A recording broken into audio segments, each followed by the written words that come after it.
Bonne année 2020 à tous avec 25 jours de retard. Oui, je sais, c'est la première vidéo de l'année.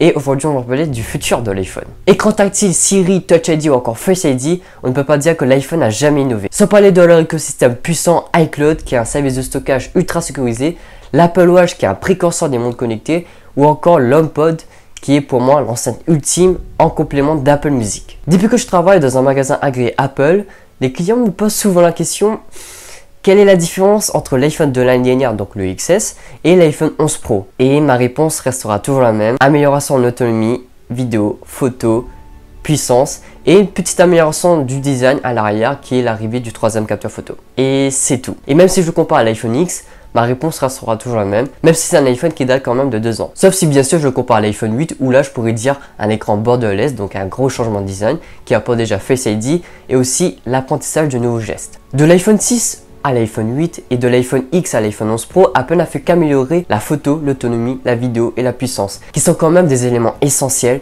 d'un smartphone. Mais après, pourquoi apporter de l'innovation quand il n'y a pas besoin?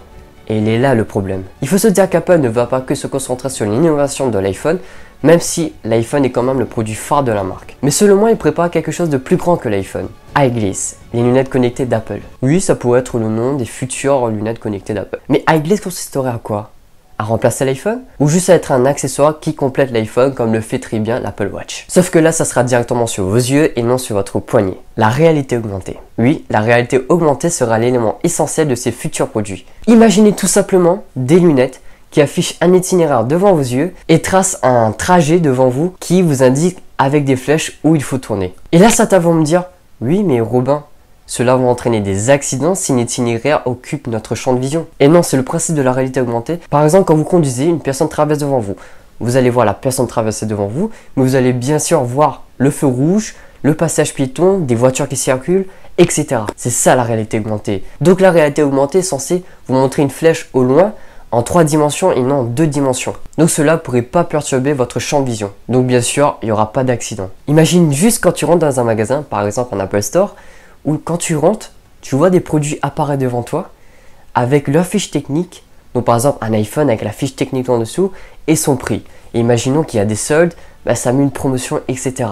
Ça serait magique. Ou bien quand un pote t'envoie un message où tu vas voir un pop-up devant toi, le message tu peux le lire et tu peux le répondre avec 10 Siri. Ou encore une fonction assez basique comme écouter de la musique sans des écouteurs ou un casque. Pour moi, les lunettes d'Apple seraient comme une Apple Watch mais en réalité augmentée. Car d'avoir tout sur ces lunettes comme un écran dans 2 dimensions perdrait tout son intérêt. Car déjà ça va créer des contraintes comme l'occupation excessive de votre champ de vision.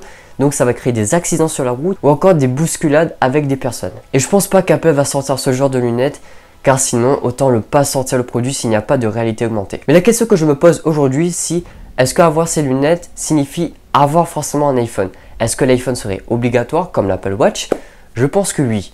Mais est-ce qu'il faut utiliser le processeur de l'iPhone ou le processeur des lunettes pour la réalité augmentée? Alors si c'est pour l'iPhone, il faudrait quand même avoir un iPhone X au minimum pour avoir une puce A11 bien costaud. Ou si l'inverse, il faut avoir une connectivité puissante comme la 5G, donc ça s'adresse plutôt aux nouveaux iPhones de 2020. Ou tout simplement, les lunettes seraient indépendantes à l'iPhone et aura son propre processeur et n'aurait pas besoin d'une connectivité puissante. Et le choix des lunettes, ça aussi il faut y penser. Plusieurs formes, plusieurs couleurs. Imaginons si Apple propose plusieurs couleurs comme le noir, le blanc ou le gris et plusieurs formes. J'ai pas vraiment de forme en tête à vous proposer, mais imaginons plusieurs gammes de lunettes, un peu comme les bracelets des Apple Watch. Alors je peux vous énoncer plusieurs suppositions, mais la vidéo sera trop longue. Il faut comprendre que l'iPhone n'a plus d'avenir, il ne faut plus s'attendre à de réelles innovations sur l'iPhone. Car pour moi, ça sera le lunette du futur de l'iPhone, car l'iPhone a déjà atteint sa maturité.